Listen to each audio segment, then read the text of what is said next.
네, 자 밤을 잊은 투자자들과 함께하고 계십니다. 이번에는 꿈의 주식을 찾아라. 네, 중기유망주 들어보는 시간인데요. 자, 어떤 종목들을 준비하셨을까요? 네, 키워드 통해서 확인하시겠습니다. 자, 우리 이경락 파트너께서 10년 기회설, 10년 기회설, 뭔가 좀 준비하신 종목이 10년에 한 번 오는 기회다라는 얘기를 하신 것 같고요. 자, 우리 조민규 파트너께서 전화위복이다. 그리고 강직 파트너는 계절이 돌아왔다. 뭐 하여튼 내용은 다 좋은데 자, 어떤 종목인지 확인하시겠습니다. 자, 파라다이스, 네, 사막 콘덴서, 셀트리온.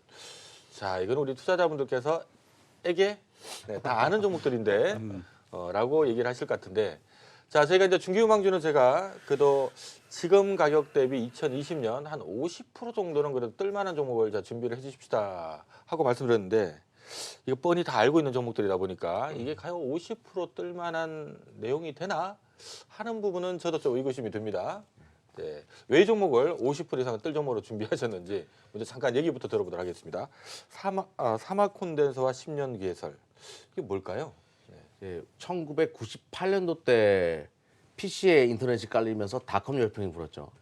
그리고 나서 딱 10년이 있고 나서 모바일에 인터넷이 깔리기 시작했습니다. 스마트폰에 이제 아이폰 3를 통해서 출시되기 시작했고, 그리고 2018년도부터 이제 진행되기 시작한 게 사물 인터넷이에요. 인터넷 오브 싱스. 모든 사물에 인터넷이 깔리는 시대가 만들어진다. 그러면 이 사물이 디지털화로 바뀐다는 거 아니겠습니까? IT 기기로. 지금 가방도 뭐 이제 자동 캐리어 가방 뭐 이런 것들도 옷 뭐 이제 나오고 시작하고, 자동차도 이제 전장으로 바뀌기 시작하고, 전망회적으로 사물에 이제 인터넷이 깔리는 시대가 만들어졌습니다. 자전거에도 지금 깔리는 것도 있더라고요. 그러다 보니까 이 MLCC라는 거 있잖아요. 그 IT 기기로 바뀌게 되면 당연히 전류가 흘러야 되니까 이 전류의 흐름을 만들어주는 이 MLCC 수요는 폭발적으로 증가할 가능성이 높다. 모든 사물이 IT 기기로 바뀌는 시대로 왔기 때문에. 그래서 이제 10년 기회설 최대 수혜주로 MLCC 사물 인터넷 관련된 종목으로 잡아왔습니다. 네, 자 MLC 쪽 전망을 굉장히 좀 긍정적으로 주셨고요. 네, 관련해서 뭐 사실 삼성전기가 대표적인 기업이긴 합니다만은 일단 사막 콘덴서로 오늘 준비를 해오신 것 같습니다. 50% 뜰만한 내용이 될지 잠시 후에 좀 살펴보도록 하겠습니다. 자, 조민규 파트너께서는 전화위복이다, 파라다이스, 뭐 적자에 석자 전환한다라는 맥락인 것 같은데, 자 이게 50% 뜰만한 그림이 나올까요? 일단 이제 파라다이스는 아시겠지만 이제 외국인 카지노 전용 사업과 이제 호텔 리조트 사업을 하고 있는데요. 그 가장 어떻게 보면 이제 그 사드 이슈 때문에 하나은행과 관련된 피해를 직접적으로 받았었던 기업이 될 수 있을 것 같습니다. 근데 그 사이에 영종도 이제 파라다이스 시티에 대한 신축과 증설이 이제 진행이 되었었고요. 그래서 이제 가뜩이나 어려운 상황이었음에도 불구하고 이제 증설을 하고 이제 투자를 집행하다 보니까 실적은 거의 별로 안 좋았었죠. 근데 이제 증설이 거의 마무리되는 시점에 이제 하나은행에 대한 해제가 지금 기대가 되고 있는 상황이고, 아시는 것처럼 이제 내년도에 중국의 이제 시진핑 주석이 우리나라에 이제 방문을 할 수 있다라는 얘기들이 조금 더 구체화되는 흐름으로 진행되고 있기 때문에 그런 흐름이 된다라고 한다면 이제 하나은행에 대한 좀 해제가 본격화될 가능성이 높아 보이고요. 이제 그런 부분으로 본다고 하면 이제는 어려웠던 시절, 그다음에 사실 이 실적이 안 좋아가 주가가 내린 부분들이 있었지만 이제 심리적인 부분들 때문에 주가가 좀 많이 더디게 움직였었던 상황들이 있었던 것 같거든요. 이제 그런 부분들을 오히려 양쪽으로 다 수혜가 될 수 있는 부분들이 있기 때문에 그런 측면에서 좀 파라다이스를 지금 시점에서 보셔도 좋지 않을까 이렇게 준비를 해봤습니다. 네, 자 파라다이스 지금 2년 연속 적자 내다가 올해도 적자일 걸로 예상을 했는데 생각밖의 지금 흑자 전환이 좀 빨라지고 있다고 합니다. 올해 일단 흑자 전환은 가능할 걸로 지금 보고 있고요. 자 내년 내후년도는 뭐 당연히 실적이 더 좋아질 건데 여기 또 시진핑 방한 관련해서 한한령 또 규제 풀리고 하면 또 수혜가 되지 않을까. 자, 실적 돌아선 속도가 더 빨라질 것 같다라는 의견을 주신 것 같습니다. 자, 50% 뜰만한 내용이 되는지 잠시 후에 다시 한번 들어보도록 하겠습니다.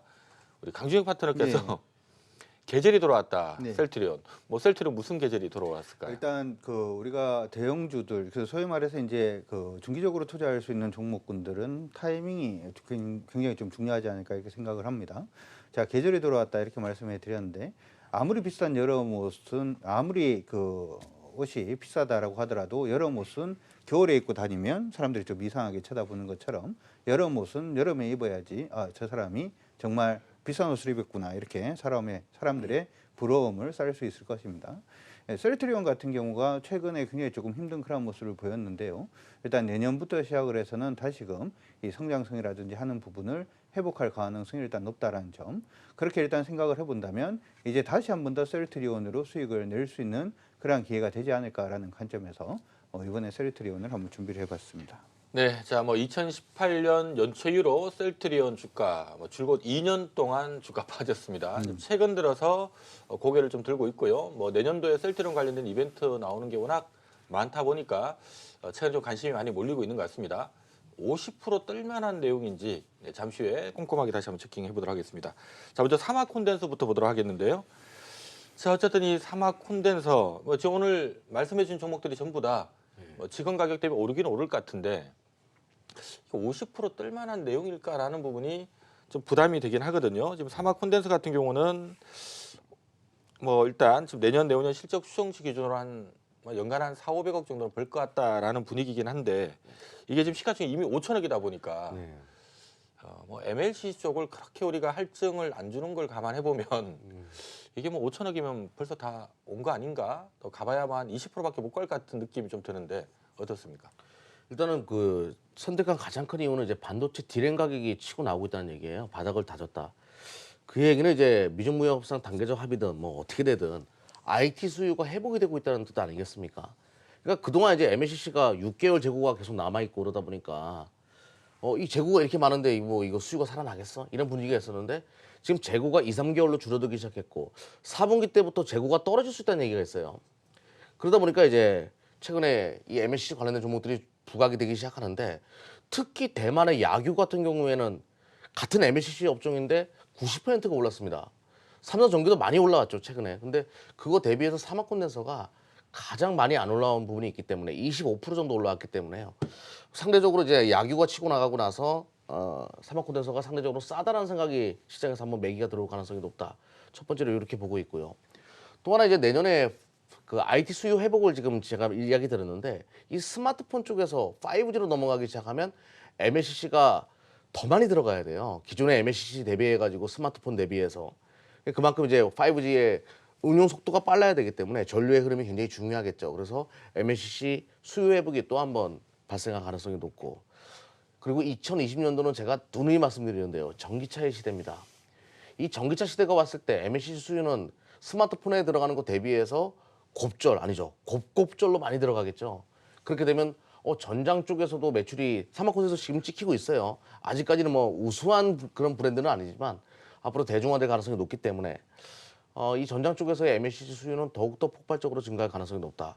그래서 내년에 그 2017년도 뭐 16년도에 겪었던 MLCC 부족 현상이 2018년도 이후에는 좀 침체되었다가 2020년도 되면서 다시 살아날 가능성이 높다. 이렇게 보고 있거든요. 그래서 MLCC 부족 현상으로 인해서 MLCC 가격이 다시 올라가는 그 현상을 다시 한번 예상해 봅니다. 그것이 뭐 상반기에 일어날지 하반기에 일어날지 모르겠지만 반도체 디램 가격과 MLCC가 궤적을 같이 했다라는 거예요.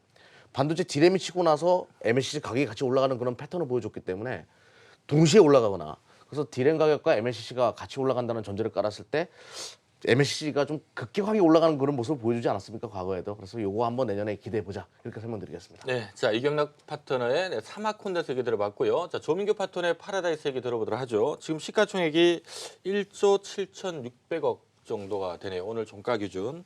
지금 파라다이스 지금 장부값이 한 1조 3천억 되니까 그래도 외국인 전용 카지노인데 뭐 1조 7천억은 비싸 보이진 않습니다. 다만 이 파라다이스 과거 주가를 보면 좀 실적 낼 때는 PBR 한 2배 정도 가긴 가는데 그래서 실적이 1,000억 못 넘을 때는 뭐 가봐야 한 1.5배, 6배 정도에서 멈추더라고요.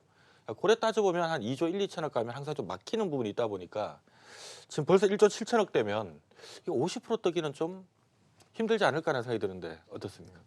일단은 제가 이제 말씀드리고 싶은 건 기존에 이제 파라다이스가 전략적으로 이제 영종도 쪽에 이제 파라다이스 시티 증축과 이제 신축을 해 나가면서 그 사이에 이제 한알령이 갑자기 이제 그 반영이 된 거죠. 그래서 돈을 못 버는데 그러니까 수익을 많이 못 내는 구간인데 돈은 많이 써야 되는 흐름들이었었기 때문에 실질적으로 실적도 상당히 부진했었던 측면들이 있었었고요. 사실 카지노 사업은 적자가 나기 상당히 어려웠음에도 불구하고 적자를 냈었던 상황이 있었었거든요. 이제 그런 부분을 본다고 한다면 그만큼 상당히 좀 보릿고개를 철저하게 통과하고 있는 상황이라고 좀 보여집니다.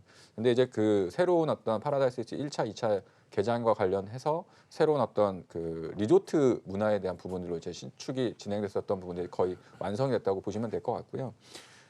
앞서서 말씀하셨던 것처럼 그 전에도 주가 기준으로 3만 원대를 이상을 넘어갔었었는데 아까 이제 그 1년 동안 50% 이상의 수익이 날 수 있느냐? 그러면 이제 지금 현재 한 2만 원 정도 주가라고 환산했을 때 3만 원 정도까지 가면 이제 50% 이상의 수익이 날 수 있는 거죠. 그러면 현재 시총 1조 7천억이니까 대략 한 8천억 정도, 한 2조 한 5천억 정도 넘어가면 대략 한 3만 원 정도 부과이 될 것 같습니다. 이제 그런 부분에 대한 스토리를 본다고 한다면 올해 상반기까지 실적이 안 좋았고 올해 하반기 실적 턴어라운드, 내년도에 이제 실적이 온기로 반영을 해서 이제 과거 수준의 실적이 회복된다라고 가정을 하고요. 한한령이 어느 정도 해소가 돼서 한국의 어떤 중국의 관광객들이 더 늘어나는 걸 감안하면 사실은 실적이 폭발적으로 늘어나는 건 내후년 정도가 되겠죠. 그렇게 감안한다고 한다면 지금 정도 수준에서 내년 하반기까지 했을 때 3만 원 이상권까지는 충분히 도달이 가능하다라고 생각을 해서 그렇게 준비를 해봤습니다. 네, 자 우리 조민규 파트너의 파라다이스 의견 들어봤고요. 자 강준혁 파트너의 셀트리온. 네. 자 셀트리온 뭐 대한민국 모든 투자자가 관심을 갖고 있긴 하죠. 올해는 뭐 꼴랑 한 3천억 정도 순이익 내는 것 같고 지금 어쨌든 분위기는 내년에 한 5천억, 네, 내후년이면 한 6천억까지 나올 것 같다라는 분위기인데, 근데 아직은 이제 시장에서 6천억 정도니까 또 앞으로도 또 계속 성장할 수 있고 또 뭐 이러한 진입 장벽까지 감안해 보면 무려 기본 40배는 줘야 되는 거 아니냐, 4, 6, 24, 24조 원. 목표가는 한 50배까지 줘야 되는 거 아니냐 해서 5, 6, 30, 한 30조 정도 제시를 받는 것 같은데 지금이 딱 24조 원이거든요. 그럼 30조면은 50%는 조금 안 나오는 것 같은데 네. 어떻습니까? 한번 30조 넘길 수 있을까요? 50%는 조금 안 나옵니다. 46% 정도 나올 것 같은데요. 일단 그래도 우리가 셀트리온을 지금부터 봐야 되는 부분에 대해서 한번 생각을 해봐야 될 것 같아요. 그러니까 예전 같은 경우에 이제 셀트리온에서 계속 얘기가 나왔던 것이 이제 램시마 SC가 이제 중국에서 유럽에서 이제 판매가 되면 이익이 굉장히 증가할 가능성이 높다라는 얘기 계속 나왔었고, 그리고 이제 미국에 지금 허즈마하고 트룩시마가 이제 판매가 되기 시작하면 실적이 좋아질 것이다. 뭐 이런 얘기들도 계속 나왔는데 계속 그 얘기를 하면서요 성과는 없다 보니까 도대체 언제 그걸 하는데 뭐 이런 식으로 하면서 주가는 계속 좀 밀리는 그런 모습이 보이지 않았나 싶습니다. 실질적으로 올해 같은 경우에도 순이익 부분이 작년에 비해서 크게 뭐 증가하지는 못하는 그런 모습이기 때문에 주가가 이런 실망감을 좀 반영하지 않느냐 이렇게 생각이 드는데요. 이전에 얘기했던 부분이 내년 초부터 이제는 확인이 될 가능성이 높다라는 점에서 우리가 좀 관심을 가져야 될 것 같습니다. 첫 번째는 아까 이제 그 램시마 SC의 유럽 판매는 지금 판매 허가를 받았습니다. 그래서 2월 달 나올 이슈인데요. 2월 달에 독일과 스위스의 입찰이 일단은 있을 예정입니다. 그러면 당연히 이러한 입찰 부분을 통해서 셀트리온에 대한 관심이 좀 높아질 가능성이 높고요. 그리고 이제 미국 진출 부분도 일단은 내년부터는 본격화될 가능성이 높은데요. 예전에도 그런 얘기가 나왔는데 이번에 보니까 셀트리온의 그 미국 마케팅 파트너 중에서 테바라는 회사가 있습니다. 이 테바라는 회사가 지금 벌써 올해 3분기하고 4분기에 트룩시마를 선제적으로 자체 판매망에 지금 보급을 하고 있는 모습이 보이고 있어요. 이게 무슨 얘기냐면 이미 이제 준비가 끝났고요. 이제 판매가 본격화되기 시작하면 판매 유통망을 깔아놨기 때문에 고작 이익으로 나올 가능성이 굉장히 높다라는 부분 기억을 해두시면 좋을 것 같고, 허즈마 역시도 내년 초에 2020년 내년 초에 미국 판매를 일단 개시할 것으로 보입니다. 이 부분만 통해서 보면은 지금 원래보다 순이익이 한 80% 이상 증가되는 부분이 일단 나올 것으로 예상이 되는데요. 주가 흐름을 보면은 전혀 이 부분이 지금 반영이 안 돼 있는 그런 모습이기 때문에 내년부터 시작해서 주가는 한번 슈팅 나올 가능성이 높지 않을까 이렇게 생각이 들고, 성장성 부분도 지금 계속 준비를 하고 있는 모습이에요. 휴미라하고 아비스턴의 바이오시밀러 부분을 내년에 일단 허가 신청을 지금 예정을 해놓고 있는 그런 모습이고요. 조레어라든지 스텔라 개발 계획도 지금 완료를 지금 해놓은 상태고, 면역 항암제 부분도 지금 그쪽에 이제 특허 만료에 맞춰 가지고 시장 출시를 지금 하려고 준비를 하고 있습니다. 그러니까 셀트리온 같은 경우에는 여러분들이 생각을 하시면은 램시마 아마 기억을 하실 거고, 그리고 이제 허즈마라든지 하는 부분을 기억을 하실 건데, 내년부터 시작을 해서는 이 셀트리온 밑에 붙는 이러한 약제, 지금 바이오시밀러 관련된 부분의 내용들이 굉장히 좀 풍부하게 붙을 가능성이 높다는 점을 감안을 해본다면, 그리고 이번에 정부가 정책적으로 지금 얘기가 나왔던 것이 2020년에 이 바이오시밀러 부분을 좀 더 강하게 어필을 하겠다라고 지금 얘기가 나온 상태이기 때문에 정부 정책과 맞물려서, 그리고 실적으로 보더라도 충분히 5% 6% 정도는 오를 가능성이 높지 않을까라고 생각을 해봅니다.